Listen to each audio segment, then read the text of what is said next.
Quando fai un'esperienza talmente importante, una sola run non può bastare. È per questo che dopo aver giocato in live Kentucky Route Zero, sono tornata a giocarlo nel mio privato, per studiarlo, platinarlo e parlare della sua narrativa. Oggi infatti faremo un deep dive nella produzione narrativa e nei temi di questo gioco. Prima di continuare però voglio darvi un'introduzione a Kentucky Route Zero e a quello di cui andremo a parlare nello specifico in questo video. Su questo canale trattiamo argomenti legati al game, level e narrative design, perciò se volete altri video di questo tipo iscrivetevi e lasciate un like se questo video vi piacerà.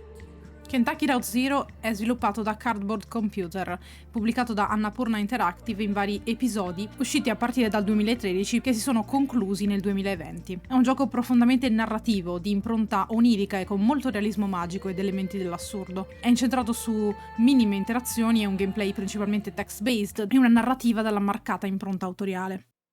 In questo video andremo ad analizzare lo sviluppo del gioco e il background del team, il narrative design, le interazioni testuali, i temi del gioco e come questi vengono mixati al realismo magico, la simbologia e i riferimenti di gameplay. Voglio specificare che citazioni e riferimenti anche interpretabili degli elementi di gioco in questo video sono talvolta stati confermati dalla community o addirittura dagli autori, talvolta sono interpretazioni che possono rivelarsi interessanti.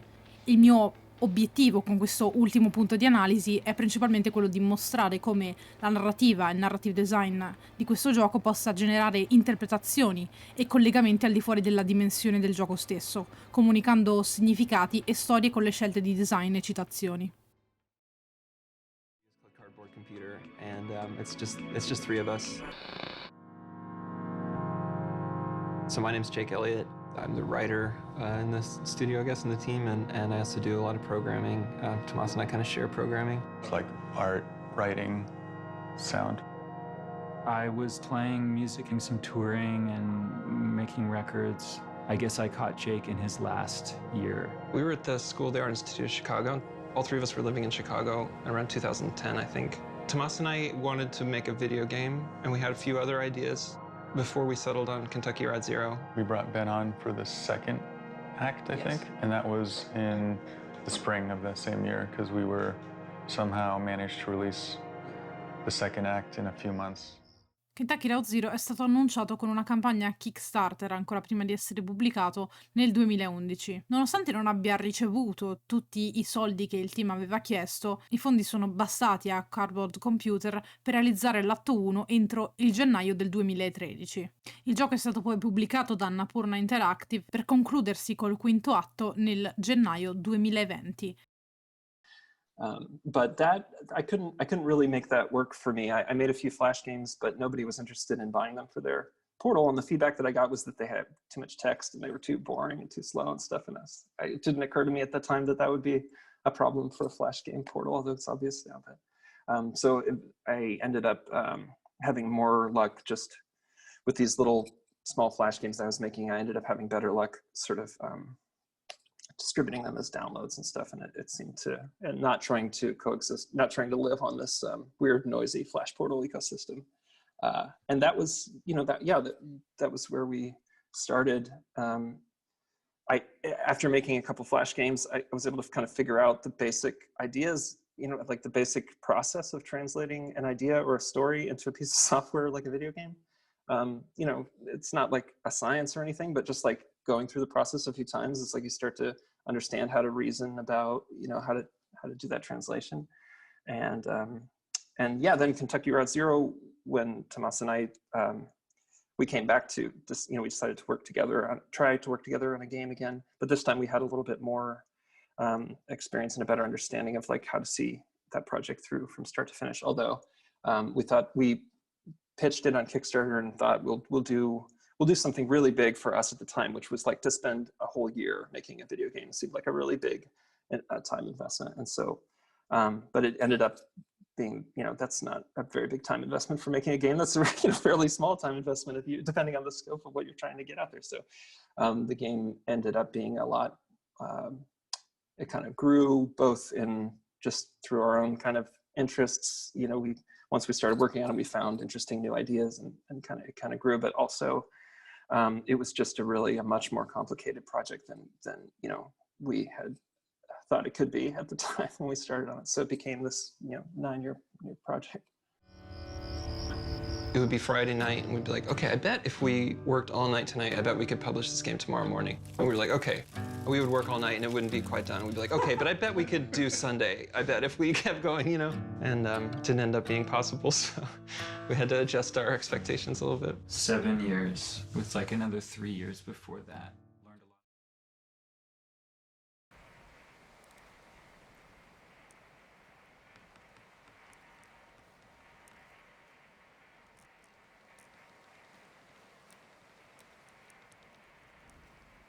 In Kentucky Route Zero, per comprendere la struttura e la storia dello sviluppo del gioco, bisogna iniziare parlando della struttura di gameplay.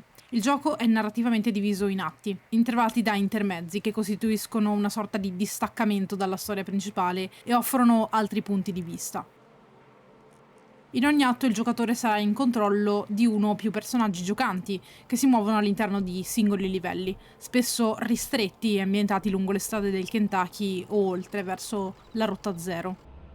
In questo gioco le interazioni principali sono due: il movimento e l'interazione con oggetti, elementi e personaggi, che è generato e genera a sua volta testo descrittivo e dialoghi. In questa seconda categoria rientrano infatti elementi che il giocatore può osservare, azioni che il personaggio fa e scelte di dialoghi dei vari personaggi giocanti attivi.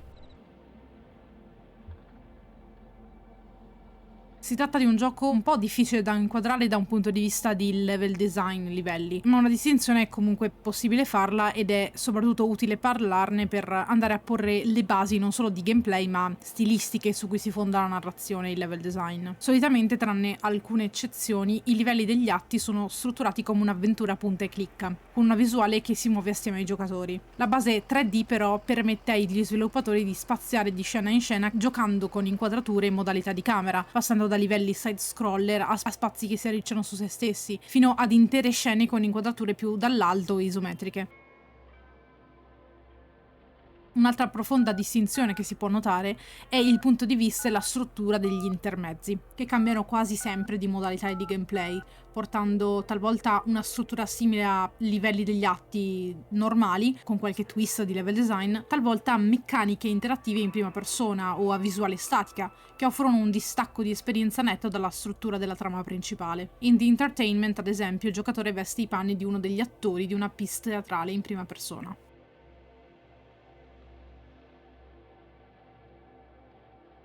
Come abbiamo detto in precedenza, le maggiori interazioni in Kentucky Route Zero avvengono attraverso singole interazioni punta e clicca nel livello, o azioni espresse tramite testo. Queste ultime sono derivate dalle meccaniche old school dei text-based games, un genere agli albori del videogioco, che potremmo dire rappresenta il punto di incontro primordiale tra narrazione e computer games. Tra tutte le interazioni del gioco, quelle via testo sono proprio quelle che variano maggiormente. Dall'azione, risposta, pensiero o ragionamento di un singolo personaggio si aggiungono più aumenti e più opzioni mano a mano che raccogliamo nel gruppo nuovi compagni. Far rispondere e agire diversi personaggi crea anche diramazioni di dialogo, può far sondare i pensieri dei personaggi e scegliere determinate azioni crea anche la possibilità di esplorare scene diverse. A livello di level design vanno citati come importanti per la narrativa le scelte di luce di alcuni livelli, nonché la circolarità e la volontaria lentezza di gameplay di alcune ispezioni di gioco, data anche proprio dalla struttura degli ambienti, che spesso favoriscono la contemplazione e l'interpretazione dell'ambientazione.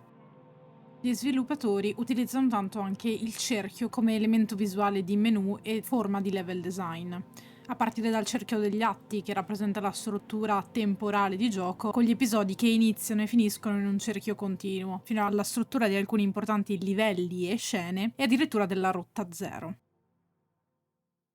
I luoghi infatti vengono designati in relazione alla camera e al movimento del personaggio, per fornire un'esperienza che si allinea perfettamente con il ritmo narrativo desiderato.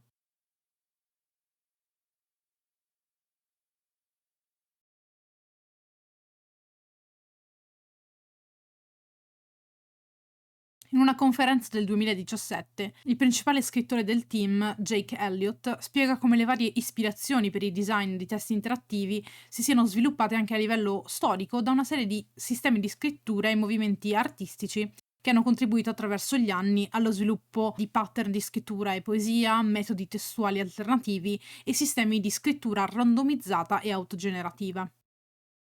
The combination of dozens of these templates with dozens and even hundreds of these terms combine to generate a sort of combinatorial explosion where suddenly there's so many possibilities that it's, even though it's very simple, it's just sort of randomly or chaotically substituting terms into a sentence. It starts to feel, because it's so unpredictable and because the data set is so large, it exceeds what we can reasonably hope to, as individuals, ever read in our lifetime. And it starts to feel like this sort of open, organic possibility space, even though what's running underneath it is very simple and deterministic. So in designing this particular system, there's a lot of history, art history that we could look back to for combinatorially explosive sort of text generators. This is a fairly old one from 1961. Sorry, these pictures are a little bit crunchy. But this is a piece by Raymond Queneau, the French novelist and poet. This piece is called 100,000 Billion Poems. And so Raymond Queneau was working with this group called the Oulipo, which is an organization that it has some sort of formal structure. It's still around today. He was one of the co-founders of it in the 1960s, and this was a group of French writers who were interested in working with texts and generating texts using rules, very playful rules. Here's a much more modern project. This is Tracery by Kate Compton, which is a tool and a framework for generating generative grammars, right? So this is something that you would use to design templates and to design databases, data sets, in order to create poetry or something. A lot of people use this to create like Twitter bots. She talks a lot about this book also, which is called A Human Mint. The process for generating this book kind of recalls the cut-up process of Tristan Tzar and the Dadaists, right? So he's taken another book, a book called A Human Document, and sort of painted over, selectively obscured the text to create new sentences in it, right? This book is also very multi-layered, which is something that Catherine Hales calls remediation. So remediation in this case, not the root of this word isn't remedy, the root of this word is media. So it's about one medium being fed through another medium.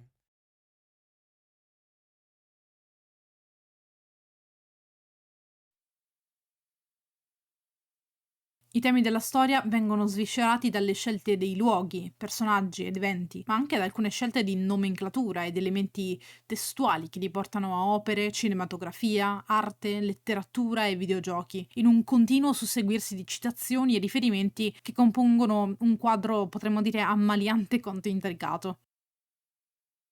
Alcuni importanti temi portati avanti dalle storie e dai background dei singoli personaggi sono la fragilità della memoria, l'identità, la famiglia e l'abbandono, ad esempio con la storia di Ezra, Johnny e Junebug, il fascino dell'ignoto tramite il viaggio e l'abbandono della vita passata, il potere della comunità e la miseria causata dai problemi che sembrano più grandi di noi e altri temi particolarmente importanti che andremo a sviscerare, i problemi sociali americani, in particolare della zona del Kentucky, collegato ad esso il tema del debito, e alcuni temi legati al realismo magico e agli elementi paranormali.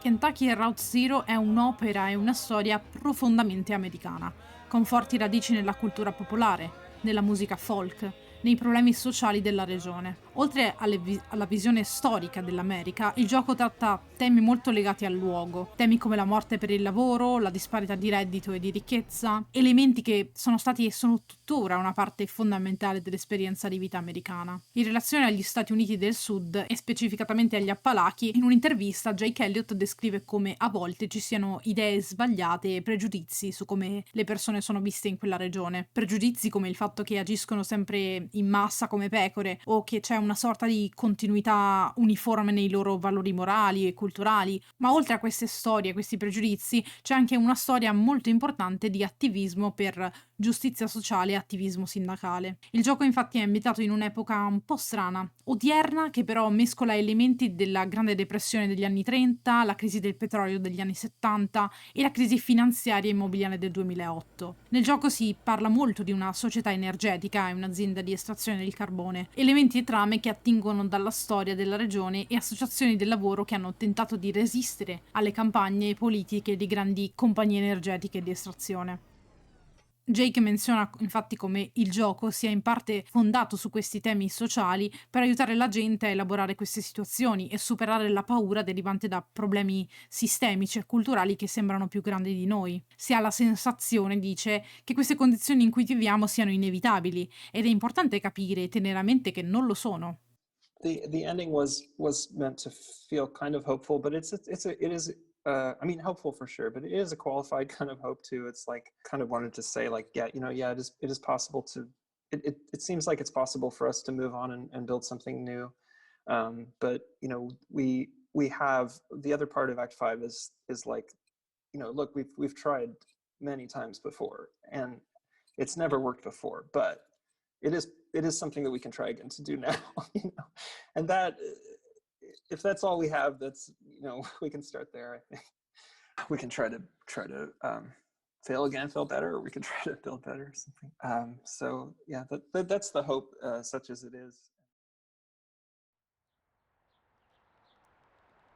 In questo contesto, grandi opere di ispirazione per gli sviluppatori sono state le opere della Grande Depressione americana, come The Grapes of Wrath e Uomini e topi di Steinbeck, ma anche gli scrittori del sottogenere Southern Gothic, a cui appartengono rappresentazioni di personaggi strani e grotteschi ed elementi narrativi come il flusso di coscienza, che in Kentucky si possono ricondurre tranquillamente al passaggio da un personaggio all'altro nelle sequenze testuali e di dialogo. J.K. Elliott accenna anche al fatto che si ispirano molto alla narrativa magica nel movimento letterario latinoamericano. In questo movimento veniva espressa infatti la distinzione tra il mondo e la vita fantastica, una vita raccontata per metafore ed elementi di spiritualità, che si interseca con la realtà proprio tramite il modo in cui facciamo esperienza ed interpretiamo gli eventi. Un'altra ispirazione citata direttamente da Cardboard Computer è Una storia vera, The Straight Story di David Lynch, che ha suggerito del gioco il tema del viaggio, del lento avanzare verso una meta, trovando nel tragitto bizzarri personaggi ed eventi.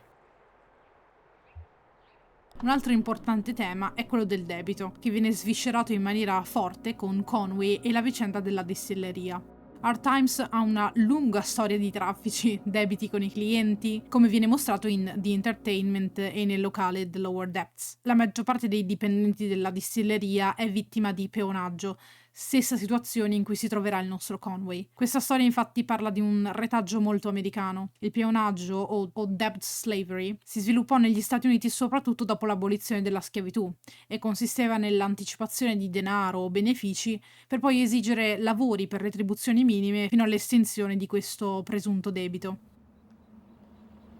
Il realismo magico traspare nel gioco attraverso alcuni elementi, personaggi bizzarri ed elementi dell'assurdo, metafore che, come abbiamo accennato in precedenza, vogliono essere riferimenti a elementi di spiritualità e intersecazioni della realtà con una sorta di vita fantastica, quindi elementi paranormali legati anche all'immaginario spirituale, religioso ed esoterico, come la presenza di personaggi evanescenti, riferimenti biblici e così via. Un elemento molto legato al tema del passaggio dell'aldilà, secondo me, è rappresentato nell'atto finale dal fiume Eco. Questo corso d'acqua fa approdare in diversi luoghi e potrebbe ricordare un percorso che trasporta le anime verso la loro meta. Kate e Will sono infatti due personaggi che hanno lasciato la loro vita precedente e ora lavorano e viaggiano sul Mackin Mammoth. Questi personaggi sono stati inizialmente e apertamente ispirati dalla figura dello psicopompo del traghettatore di anime e saranno proprio loro a prendere in carico i nostri protagonisti sulla barca che li porterà alla loro meta finale.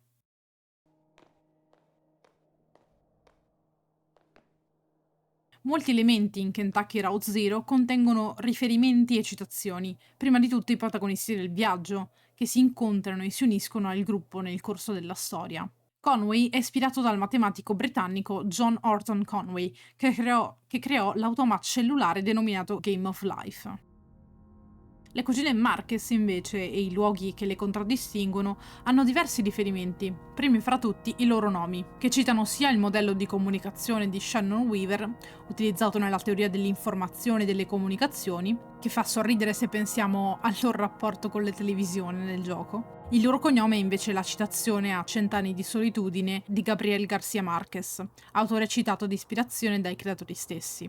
Quest'autore e la sua opera sono anche citati nella via dove è presente la casa dei Marquez, che a livello visivo invece è basata su una scenografia di una produzione di Morte di un commesso viaggiatore di Arthur Miller, che tratta del crollo di un uomo d'affari americano che scende nella follia. Il duo June Buck e Johnny si rifà invece a June Carter e Johnny Cash, con alcune ispirazioni visive di colori per la cantante Loretta Lynn.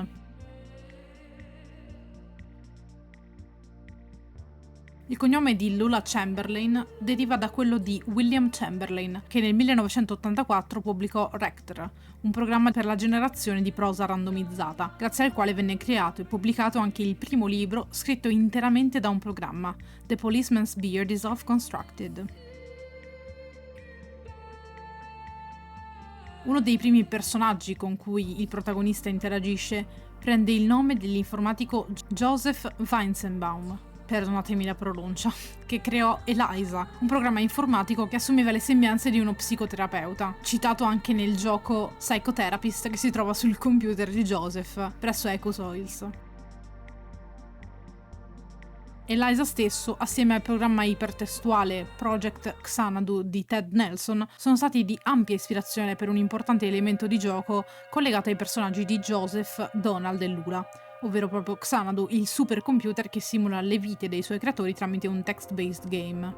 Il nome Xanadu e il livello All of the Mountain King fa anche riferimento, come citato nell'atto 3, al Kubla Khan di Samuel Coleridge e di conseguenza all'antica e mistica città mongola di Chengdu, Xanadu, citata anche nel Milione di Marco Polo. È importante secondo me citare questi riferimenti perché fanno capire la profondità di queste continue citazioni sia nominali sia contenutistiche.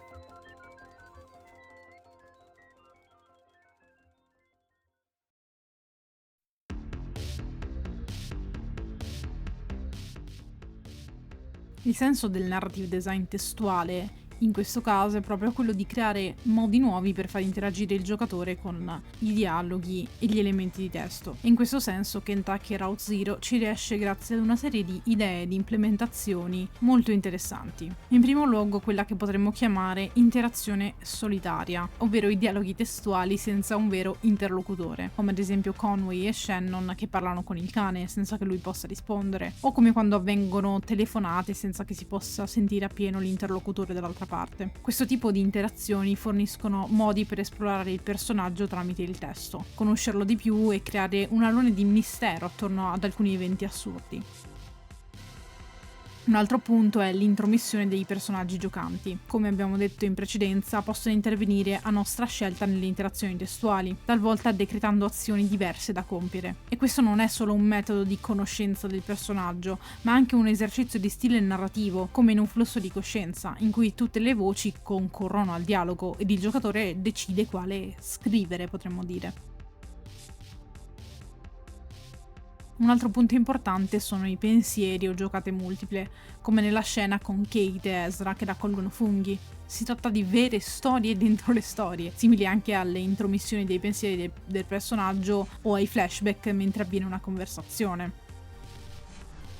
Nonostante le sottili differenze, si tratta comunque di modi innovativi per rappresentare le differenze di due personaggi, rendendoli entrambi attivi e giocanti. Similmente, nei flashback all'interno dei dialoghi, questa rappresentazione e differenza sta tra il personaggio giocante del presente e i suoi ricordi del passato. La randomizzazione di elementi testuali e la combinazione è un altro elemento che, come abbiamo detto in precedenza, non solo facilita il lavoro di sviluppo nel creare un sistema di generazione di parole automatico, ma questo è utilizzato in modo sapiente in alcuni momenti della trama per creare accostamenti assurdi o generazioni infinite in cui il giocatore può navigare.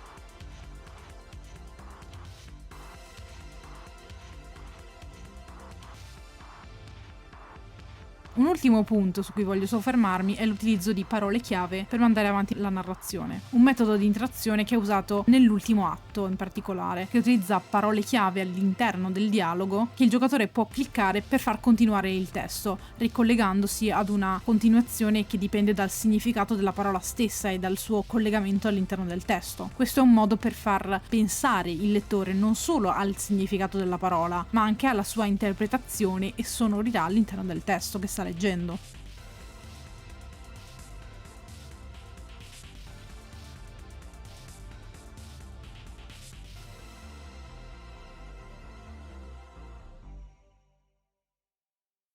Abbiamo visto quindi come Kentucky Route Zero possieda citazioni, riferimenti, chiavi narrative della storia americana e del realismo magico, e soprattutto come il suo narrative design possieda elementi di interazione ipertestuale innovativa da cui sicuramente bisogna imparare. Si tratta quindi di un gioco che ho voluto analizzare perché rispecchia proprio un'unione tra l'esplorazione 3D proprio dell'avventura punta e clicca e l'immersività e la profondità di un text-based game impegnato. Se vi è piaciuto questo video e volete altri approfondimenti di game level e narrative design, vi invito a iscrivervi al canale, a mettere un like a questo video e farmi sapere la vostra nei commenti. A presto!